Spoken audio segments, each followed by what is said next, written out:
This is Chapter 7 in the transformation of the Ace Frehley Les Paul by the Cochise Guitars Mod Shop. And in this episode, we're going to concentrate on the installation of the hip shot locking tuners into the headstock of the Les Paul. As you can see here, I'm fitting the actual tuning machines in, and I'm going to loosely tighten the bolts on the machines just to give me enough stability so I can line them up. As you can see here, I've got the Grover Imperial keys installed already on the hip shot tuners, and I'm taking a straight edge and I'm lining everything up. Hipshot makes a great set of tuners. They're my favorite brand. I like them.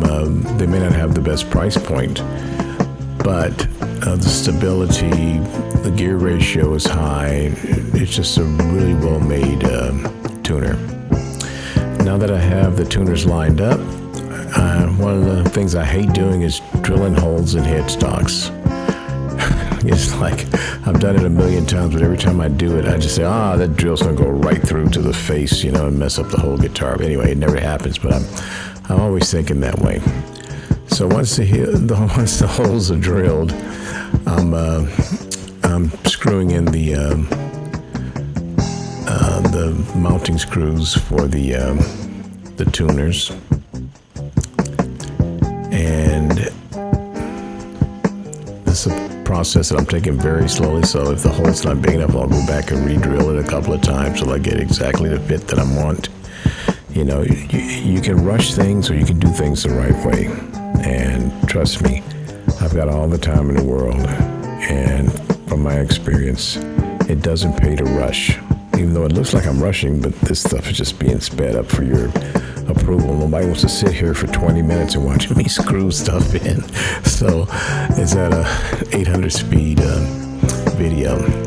Right here, I'm finishing the installation of the Switchcraft 3-way toggle switch that can control which pickups we use and in what combination we use them in. So this is another thing that's very important, to have high quality contacts on your switches and to use high quality components in your control cavity with the potentiometers or any other switches or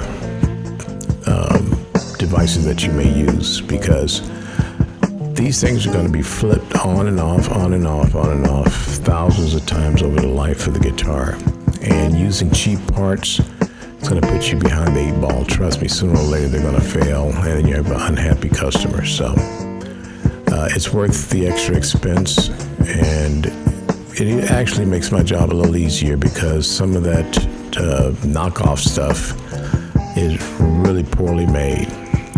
Now I'm fitting the switch into the cavity, testing it, making sure all the contacts are in the right place, checking the orientation of the switch, and once I'm happy with that, as you can see, the shielding tape is actually protruding through a little bit. I love to do that, to just lock it in on the threads of the switch. I'm tightening the switch up into its permanent position, and now it's ready for the back plate.